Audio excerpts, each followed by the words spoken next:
मैं engineer Dinesh YouTube channel official ज्ञान बिंदु क्लासेज के ऑनलाइन प्लेटफॉर्म पर आप सभी का स्वागत करता हूं।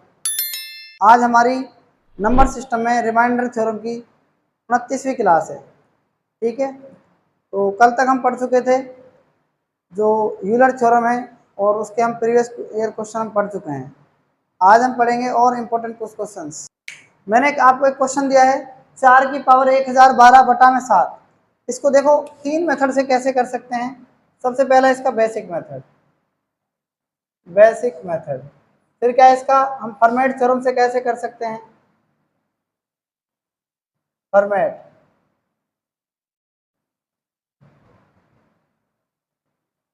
और यूलर थ्योरम से कैसे कर सकते हैं।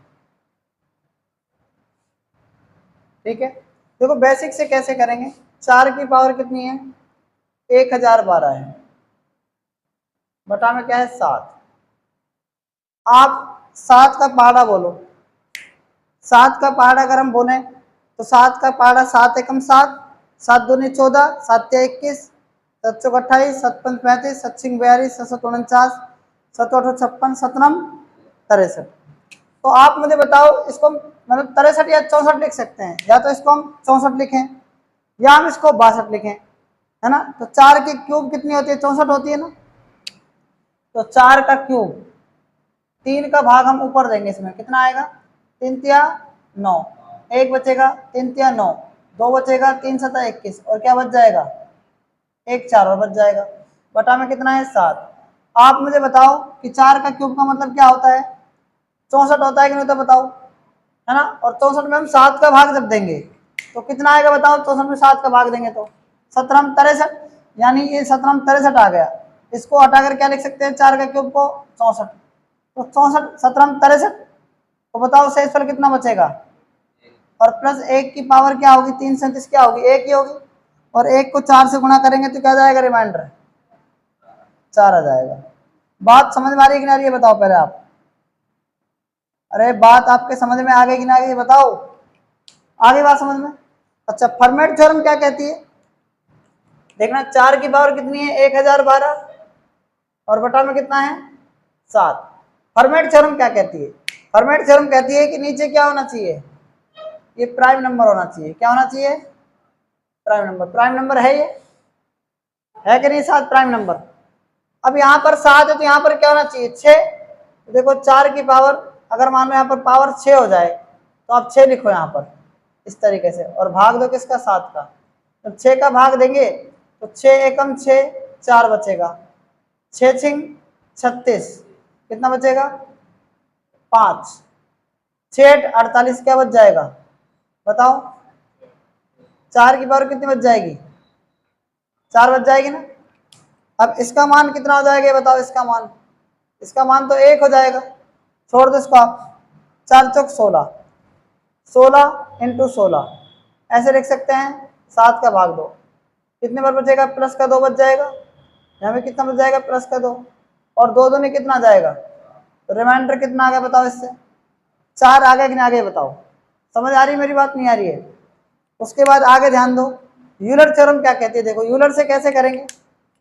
यूलर से देखना 4 की पावर कितनी है 1012 और बटा में कितना है 7। आप मुझे बताओ कि दोनों ये कोप्राइम नंबर है कि नहीं बताओ, कोप्राइम नंबर है नहीं। तो कोप्राइम नंबर जब होगा तो कोप्राइम में 7 का क्या करेंगे फॉर्मेट नंबर यूज कर लेंगे। 7 का फॉर्मेट नंबर क्या होता है, ध्यान से मेरी बात सुनो आप। 7 गुणा में क्या करेंगे बटा में लिख देंगे 7 का फैक्टर, ऊपर लिख देंगे 6, 7 से 7 कट जाएगा तो फॉर्मेट नंबर कितना जाएगा बताओ 6 आ जाएगा। पहली बात, इस 6 का भाग इसमें दे दो आप, 6 एकम 6, 1012 में 6 का भाग दे दो, 6 एकम 6, ठीक है 4, 6 छिंग 36, 5 बचेगा, 6 48 कितना से सर बचेगा 4 बच जाएगा। ठीक है, नीचे 7 लिखेंगे तो इसकी पावर क्या बन जाएगी, 4 की पावर कितनी बन जाएगी बताओ, 4 बन गई कि नहीं बन गई बताओ आप। भाई 4 की पावर 4 बन गई ना, तो देखो कितना जाएगा 4 के स्क्वायर 16 इंटू 16 बटा में कितना है 7, प्लस का 2, और ये क्या है प्लस का 2, 2 दूनी कितना जाएगा 4 आ जाएगा। ठीक है, तीनों से आंसर हमारा सेम आ रहा है कि नहीं आ रहा बताओ। ठीक है, तो इसको आप नोट कर सकते हैं। देखो 21 की पावर 201 बटा में 400, ये सवाल मैंने आपको छोड़ा हुआ था जब मैंने आपको स्टार्टिंग की थी रिमाइंडर की, तो ये सवाल मैंने आपको छोड़ा हुआ था, ध्यान है आपको नहीं है? अरे ध्यान है ना आपको सवाल। इसको कैसे करेंगे, देखो अगर हम 21 का स्क्वायर लें 441 हो जाएगा। मान लो कि मैंने 21 का स्क्वायर ले लिया, मान लो 441 हो जाएगा, और 441 में हम 400 का भाग देंगे तो भी 41 की पावर 201 आ रही है।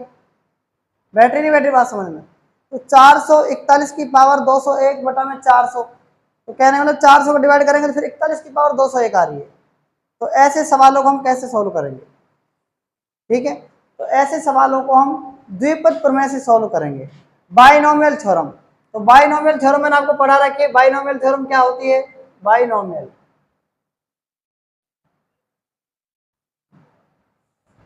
बाइनोमियल थ्योरम हिंदी में क्या कहते हैं इसको? द्विपद प्रमेय। क्या कहते हैं? द्विपद प्रमेय मैंने आपको पढ़ाई थी, ध्यान होगा आपको।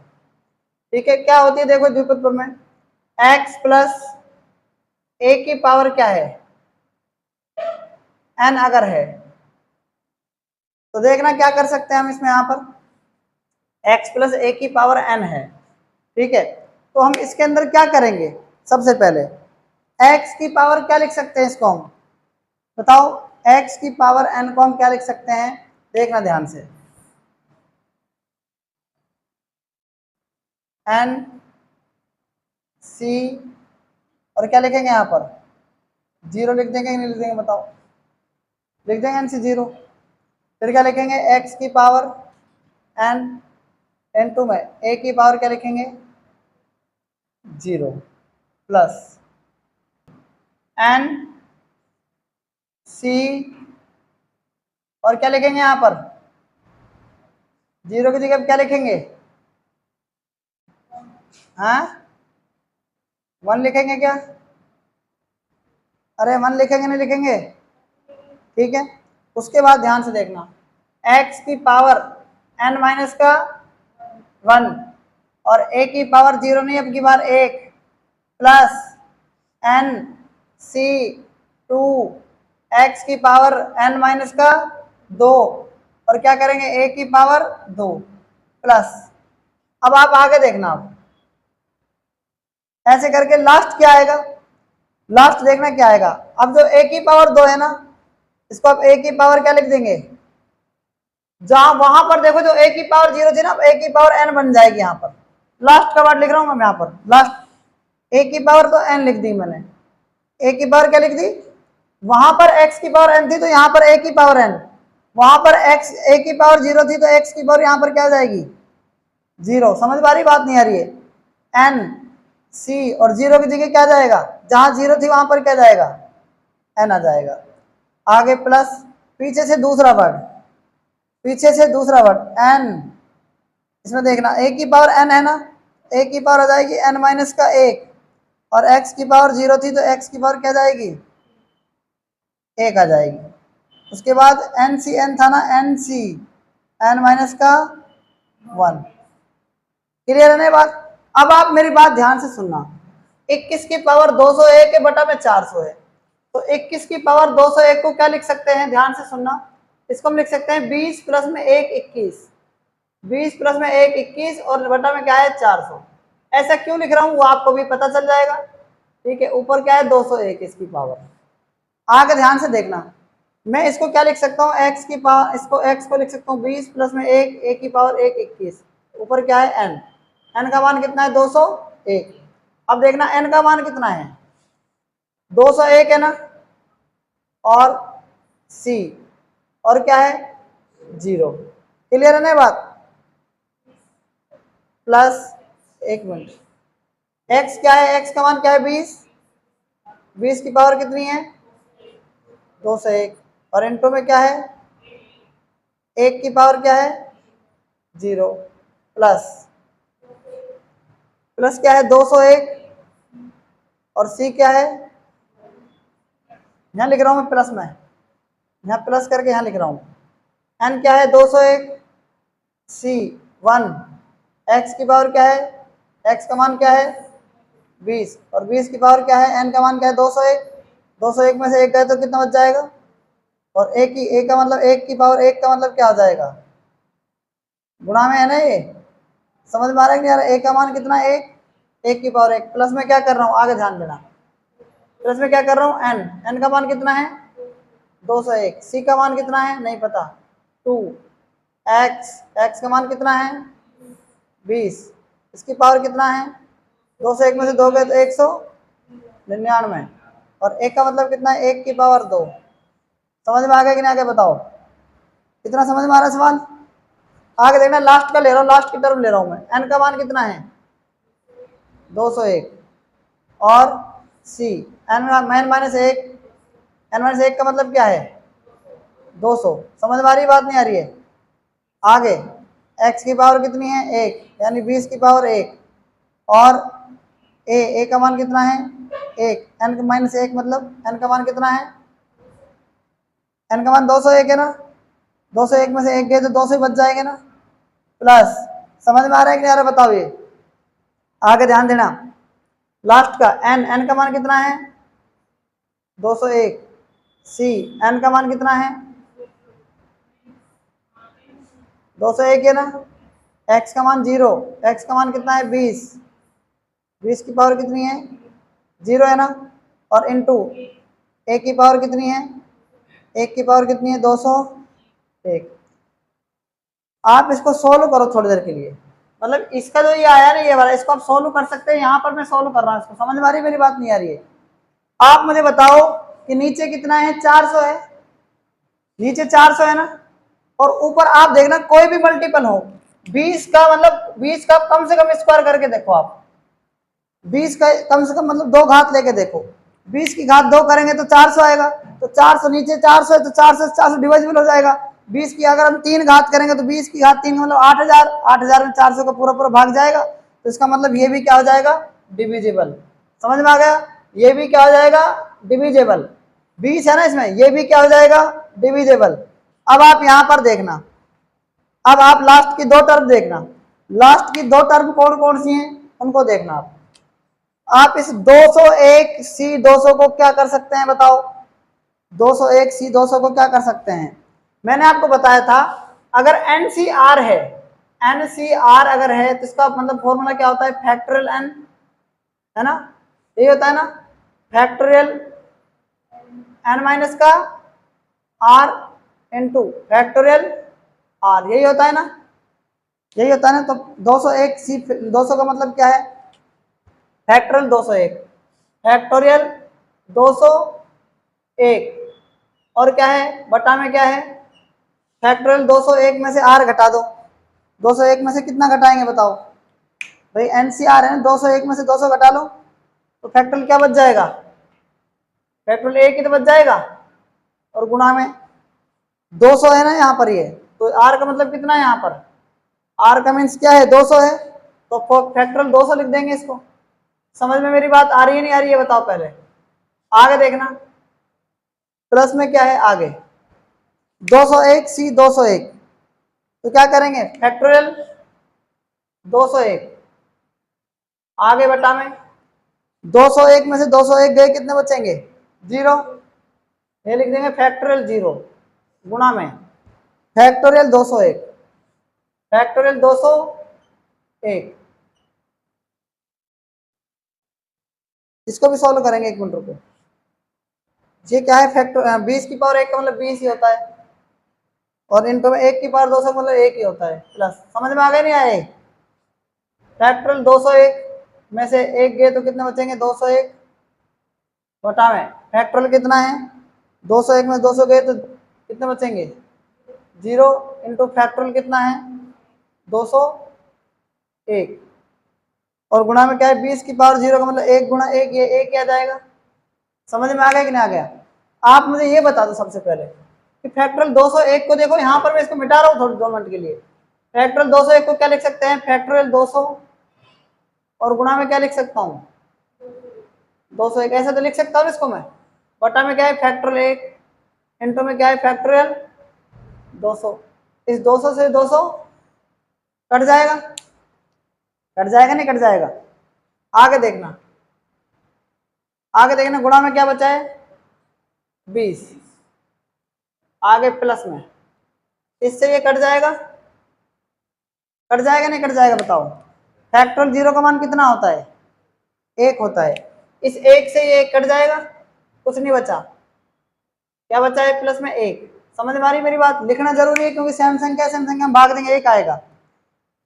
20 को 201 से गुणा करो, अब क्या जाएगा भाई, 20 को 201 से गुणा करेंगे कितना जाएगा बताओ, 0 तो पहले से लिख दो, 201 दूनी कितना होता है 404 होता है ना, यानी 4040 हो जाएगा ये, 20 एकम 20, 20 एकम 20, यह जाएगा कितना 4020, और 4020 में 1 जोड़ेंगे तो कितना जाएगा 4021, और 4021 में जब हम 400 को डिवाइड करेंगे तो 400 दही 4000, तो आप बताओ कि शेष पर कितना आ जाएगा 21, आपका रिमाइंडर आ जाएगा। ये बात आप समझ गए कि नहीं समझे बताओ। इस क्वेश्चन का आंसर कितना जाएगा, इस क्वेश्चन का आंसर 21 शेष पर आ जाएगा। ठीक है, ये बात आपको समझ में आ गई होगी। ठीक है, तो इस क्वेश्चन को आप नोट कर सकते हैं, ये वेरी वेरी इंपॉर्टेंट क्वेश्चन है। क्लियर है, तो कुछ क्वेश्चन आपके द्विपद प्रमेय से भी होते हैं। बात आ रही समझ में नहीं आ रही है। देखो अब हम पढ़ेंगे विल्सन एंड चाइनीज थ्योरम। ठीक है, विल्सन थ्योरम,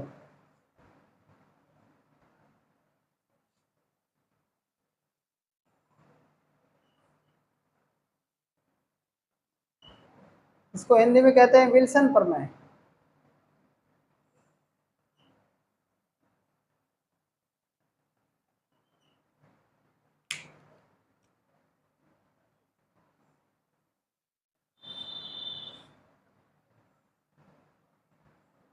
देखो विल्सन प्रमेय क्या कहती है, एक होता है प्राइम नंबर, प्राइम नंबर यानी भाज्य संख्या।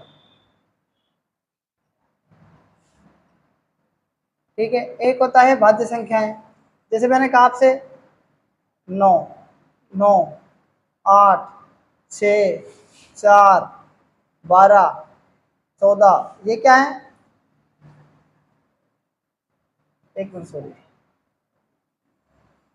ये होते हैं कंपोजिट नंबर। एक होता है इसमें कंपोजिट नंबर।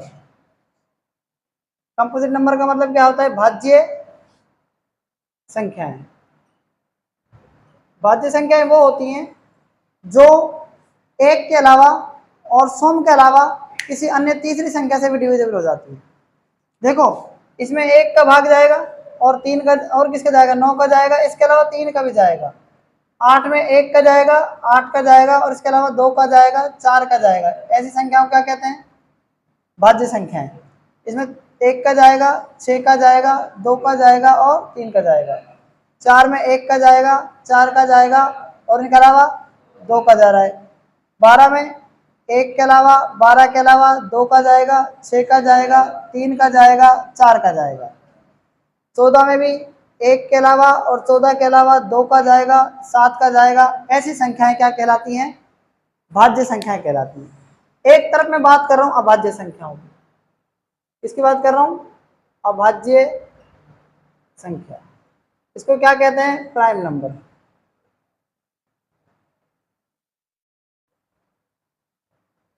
जैसे 2, 3, 5, 7, 11, 13, 1।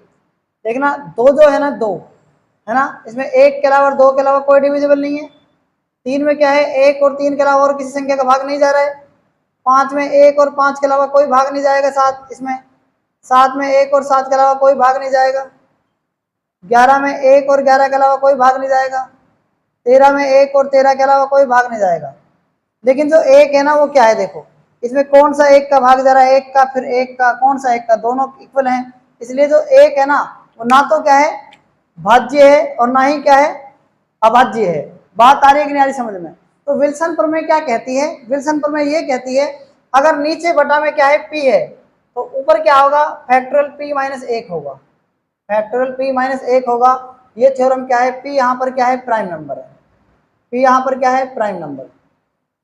जैसे मैंने आपसे कहा कि मान के चलना तो जो ये प्राइम नंबर होगा, ऐसा अगर कंडीशन है, नीचे पी है ऊपर क्या है फैक्टोरियल पी माइनस 1, तो उसका जो शेषफल होगा रिमाइंडर जो होगा वो कितना होगा -1 होगा। ऐसा में ऐसी क्या कहती है विल्सन प्रमेय कहती है, ऐसी विल्सन प्रमेय कहती है कि नीचे प्राइम नंबर है ऊपर क्या है फैक्टोरियल प्राइम में से 1 घटा देंगे, प्राइम नंबर में से 1 घटा देंगे तो उसका जो रिमाइंडर आएगा ना वो कितना आ जाएगा -1। जैसे मैंने कहा नीचे 3 था तो ऊपर क्या जाएगा फैक्टोरियल 3 माइनस का 1 यानी क्या जाएगा 2, नीचे कितना है 3, 3 का भाग 2 में देंगे तो कितना जाएगा -1 आएगा कि नहीं आएगा ये बताओ आप, यही इसका रिमाइंडर है। मैंने कहा आपसे ऊपर क्या है, और भी कोई एग्जांपल ले सकते हैं, ठीक है, और भी एग्जांपल आप ले सकते हैं। जैसे मान लो मैंने कहा आपसे कि ऊपर क्या है नीचे क्या है 7 है और ऊपर क्या है फैक्टोरियल 7 माइनस का 1। अब आप कहेंगे सर कि 7 में से 1 का मतलब फैक्टोरियल 6 हो गया, फैक्टोरियल 6 में 7 का भाग देंगे, और फैक्टोरियल 6 का मतलब क्या होता है बताओ। देखो फैक्टोरियल 6 का मतलब होता है 1 गुणा 2 गुणा 3 गुणा 4 गुणा 5 गुणा 6 गुणा और 7 बटा में कितना है 7। देखो 7 जो है ना, देखो 2 एकम 2 2 तिया 6 6 चक 24 पंजा 120 को 6 से गुणा करेंगे 720, 720 में अब 7 का भाग देंगे तो कितना जाएगा, देखो बटा में 7, 7 0 0 7 दूनी 14 का 4 हासिल 1 7 49 और 1 50, 7 का भाग दो आप, 7 7 49, 7 दूनी 14, शेष पर कितना बच रहा है 0 बच रहा है क्या। फैक्टोरियल 7 में से सॉरी फैक्टोरियल 6 तक लेना था, फैक्टोरियल कहाँ तक लेना था 6 तक लेना था, ठीक है भाई 7 में से 6 आ जाएगा ना, तो 2 एकम 2 2 तिया 6 चक 24 पंजा 120 6 12 72 720, 7 का भाग दो, 7 एकम 7, 7 दूनी 14, 7 दूनी कितना सेशन बच रहा है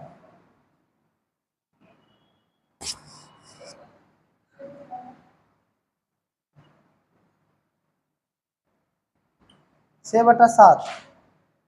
आप देखो ऊपर क्या है 6 नीचे क्या है, तो शेष पर कितना बच रहा है -1 भी तो बोल सकते हैं इसको, नहीं बेटी बात समझ में भाई 6 को आप बटा में 7 है, 7 एकम 7 तो -1 भी तो बोल सकते हैं, यानी रिमाइंडर 2 आते हैं। जैसे मैंने कहा आपसे 3 है तो 3 में से 1 गए तो फाइनल 2 ही रिमाइंडर 2 तो आ ही रहा है ना यहाँ पर भी, लेकिन मैंने कहा ना -1 आएगा तो -1 भी तो आ रहा है, तो 2 रिमाइंडर आते हैं, एक नेगेटिव और एक पॉजिटिव, तो पॉजिटिव तो हमने पता लगा लिया 6 आ गया, तो नेगेटिव भी तो आना चाहिए। हमने तो विल्सन थ्योरम पढ़ी है ना, विल्सन थ्योरम ये कहती है कि शेष पर -1 भी आ सकता है। बैटरी नहीं बैटरी बात समझ में, हम इसको और आगे और मोस्ट इंपोर्टेंट एग्जांपल से समझेंगे, ठीक है। देखो हम अब और मोस्ट इंपोर्टेंट क्वेश्चन से इसको समझते हैं। जैसे मान के चलना एक मैंने संख्या लिखी यहाँ पर, मैंने लिख दी, नीचे लिख दिया मैंने 11, ऊपर क्या है फैक्टोरियल, यहाँ पर फैक्टोरियल मैंने लिख दिया 10, ठीक है। तो आप मुझे बताओ इसका जो रिमाइंडर आएगा वो कितना आएगा, या तो कितना आएगा -1 आएगा, पता है ना आपको क्यों आएगा, और या कितना आएगा 10 आएगा, पता लग रहा है ना क्यों आएगा, ठीक है। मान लो कोई संख्या ऐसी है, मैंने एक दूसरी संख्या ले ली, मान लो यहाँ पर फैक्टोरियल 7 ले लो आप 2 मिनट के लिए, या 4 ले लो आप फैक्टोरियल 4,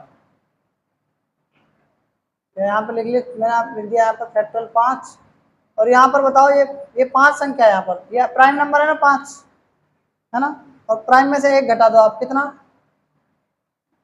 5 - 1 तो कितना आएगा ये फैक्टोरियल 4, और बटा में कितना है 5, इसका जो रिमाइंडर आएगा वो कितना आएगा बताओ आप, या तो -1 आएगा, पता है ना -1 आएगा, या -1 जब रिमाइंडर आता है इसको इसमें से घटा के लिख दो, 5 में से 1 गए 4, तो समझ में आ रही नहीं आ रही ये बात बताओ, आ रही है।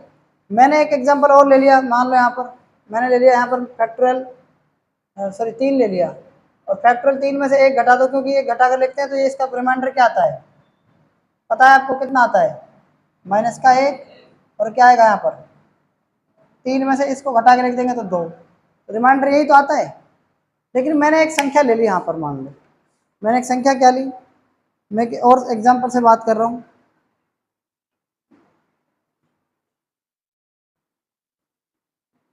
फैक्टोरियल 72 प्लस में 8 बटा में 73, फैक्टोरियल 72 प्लस में 8 बटा में 73। यहाँ ध्यान देना आप इस सवाल पर। आप मुझे बताओ इसको हम सोल्व कैसे करेंगे। आप ध्यान से मेरी बात को सुनना। मैंने कहा ना फैक्टोरियल 72 का जो रिमाइंडर आता है वो कितना आता है बताओ। इसका कितना जाएगा ये बताओ आप सबसे पहले। या तो माइनस का 1 आ जाएगा या कितना जाएगा 72 आ जाएगा।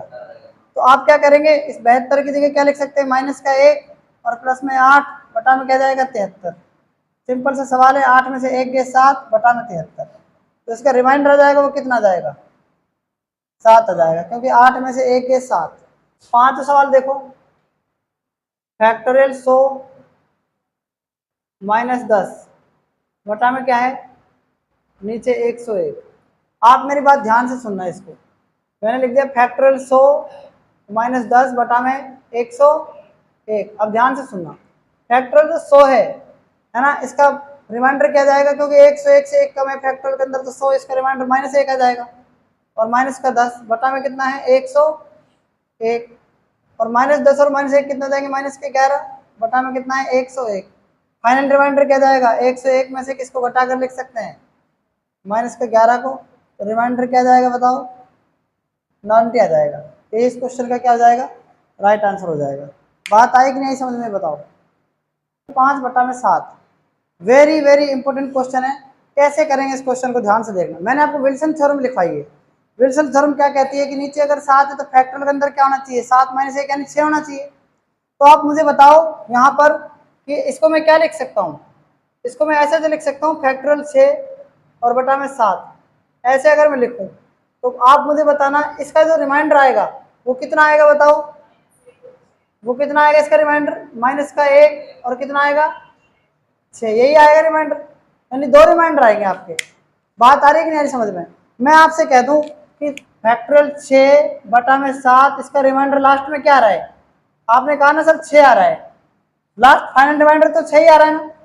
आप फैक्टोरियल 6 को क्या लिख सकते हैं, आप फैक्टोरियल 6 को लिख सकते हैं फैक्टोरियल 5 इंटू में 6 बटा में क्या है 7 बराबर में क्या है 6। इतनी बात समझ में आ गई कि ना, ये बताओ पहले आप आ गई। आप मुझे ये बताना कि जो फैक्टोरियल 5 है, फैक्टोरियल जो 5 है ना, और ये क्या है यहाँ पर फैक्टोरियल 6, तो फैक्टोरियल 5 गुणा में 6 तो लिख सकते हैं ना, इसको आप लिख सकते हैं नहीं लिख सकते बताओ। यहाँ पर 6 दे रखा है 6 बटा 7 है ना, और बराबर में 6, तो देखना 6 बटा जो 7 है ना ये, और गुणा में कितना है फैक्टोरियल 5 है, और रिमाइंडर कितना दे रखा है इसका 6 दे रखा है। तो इस 6 को मैं किस संख्या से गुणा करूं, मैं 6 को किस संख्या से गुणा करूं कि 6 आ जाए। तो 6 को मैं 1 से गुणा कर दूंगा तो क्या जाएगा 6 आ जाएगा। इसका मतलब जो फैक्टोरियल 5 के नीचे आएगा ना 1, यही इस फैक्टोरियल 5 बटा 7 का क्या हो जाएगा 1 जो हो जाएगा, ये रिमाइंडर हो जाएगा, यही इस क्वेश्चन का राइट आंसर हो जाएगा। बात आ गई कि नहीं आगे समझ में बताओ। इस क्वेश्चन को भी आप नोट कर सकते हैं। देखो क्वेश्चन नंबर 7 कैसे करेंगे ध्यान से देखना। फैक्टोरियल 39 बटा में क्या है 41, इसको क्या लिख सकते हैं, अगर मान लो 41 नीचे होता ऊपर क्या होता फैक्टोरियल 40 होना चाहिए ना, और इसका रिमाइंडर क्या आता है बताओ, या तो माइनस का 1 आ जाएगा या कितना जाएगा 40 आ जाएगा। बात आ रही समझ में। तो फैक्टोरियल 40 बटा में ऊपर क्या है बेटा में क्या है 41, इसका क्या रहा है 40, संख्या क्या है 40 को क्या लिख सकते हैं फैक्टोरियल 39 गुणा में 40 यही आएगा, बटा में क्या है बटा में 41 बराबर में क्या है 40।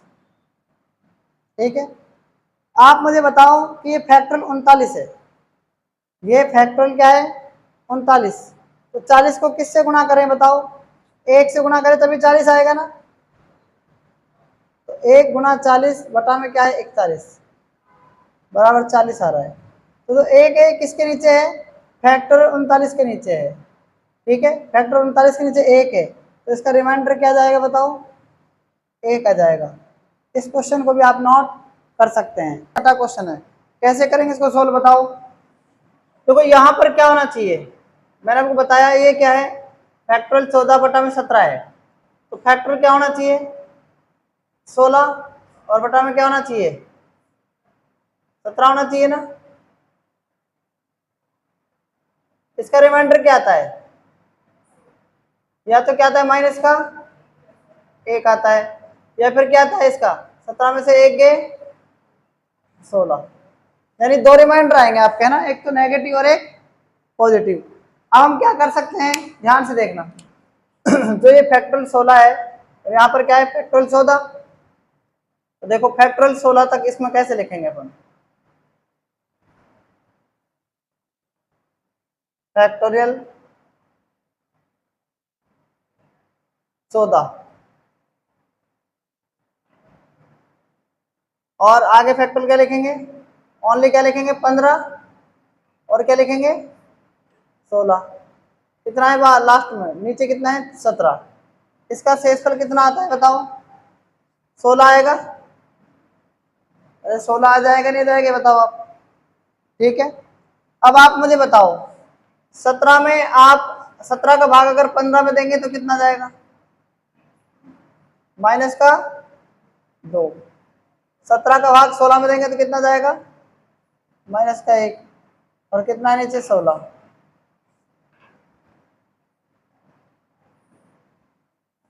नीचे है 17।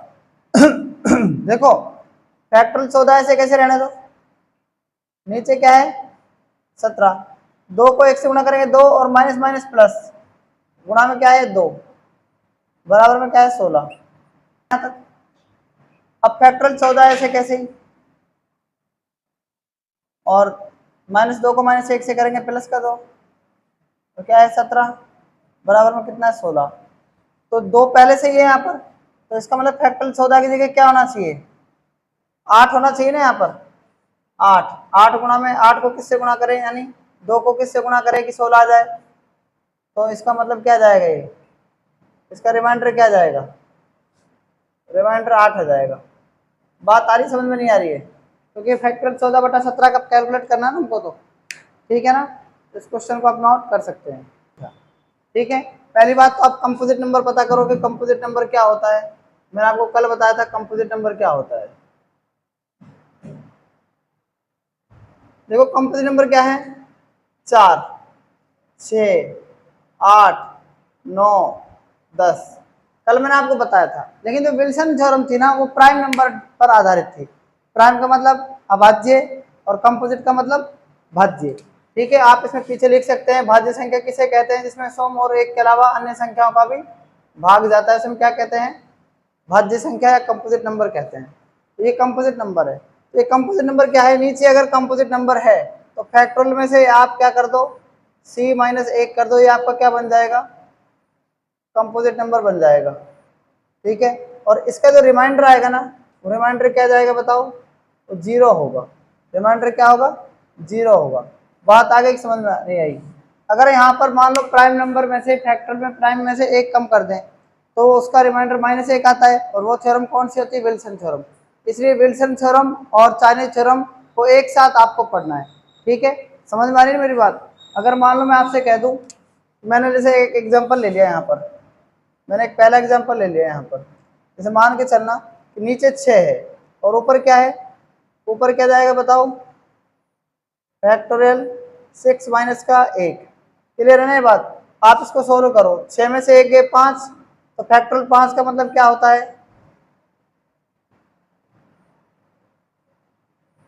फैक्टोरियल 5 का मतलब 5 गुना 4 गुना 3 गुना 2 गुना 1, और भाग किसका दे दोगे, 6 का। 5 चौक 20, 20 6 60, 60 दूनी 120, 120 में आप 6 का भाग दे दो, रिमाइंडर क्या बच जाएगा, 0। बात आ रही समझ में नहीं आ रही है।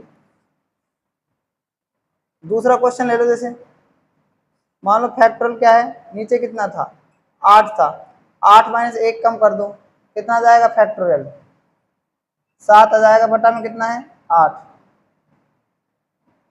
आप सोल्व करो इसको, फैक्टोरियल 7 का मतलब 7 गुना 6 गुना 5 गुना 4 गुना 3 गुना 2 गुना और 1, भाग किसका देना है, 8 का। 3 दूनी 6, 6 चौक 24 बन जाए 120 को 6 से गुना करेंगे, 720 को 7 से करेंगे तो कितना जाएगा, 720 को 7 से गुणा कर दो, गुणा करने की जरूरत नहीं है। 8 9 72, 8 9 72 0, तो शेष पर रिमाइंडर क्या जाएगा, रिमाइंडर यहाँ पर भी क्या जाएगा बताओ, 0 ही आ जाएगा। बात आ रही है कि नहीं आ रही समझ में बताओ। ठीक है, तो ये होती है चाइनीज थ्योरम। ये आधारित है किस पर, कंपोजिट नंबर पर।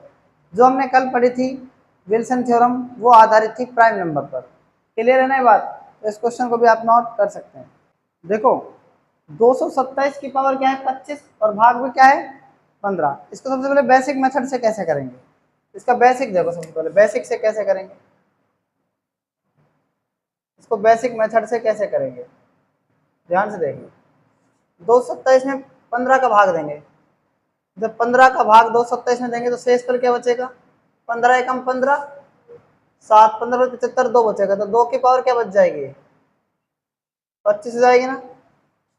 अब आप इसको क्या लिख सकते हैं, 15 है या तो ऊपर 16 हो या इधर 14 हो, तो 2 की पावर क्या लिख सकते हैं, इसको 3 2 की पावर 4 लिख सकते हैं। 2 की पावर 4 का भाग इसमें देंगे, 4 6 24, तो ये 2 की पावर 1 बच जाएगी। बात समझ में आ रही कि नहीं आ रही है बताओ पहले। ठीक है, और नीचे क्या है 15। आगे क्या करेंगे देखो, 2 की पावर 4 का मतलब 16 होता है ना, और 16 में 15 का भाग देंगे तो कितना आएगा, कितना आएगा 1, और 1 की पावर 6 का मतलब 1 ही होता है, और 2 की पावर 1 बची, 2 से गुणा कर देंगे इसको, तो रिमाइंडर क्या जाएगा 2 आ जाएगा। बात आगे कि नहीं आगे समझ में। अब हम बात करें इसमें यूलर नंबर से, यूलर थ्योरम से कैसे करेंगे। ठीक है, यूलर थ्योरम में देखो, यूलर थ्योरम में क्या करते थे हम बताओ।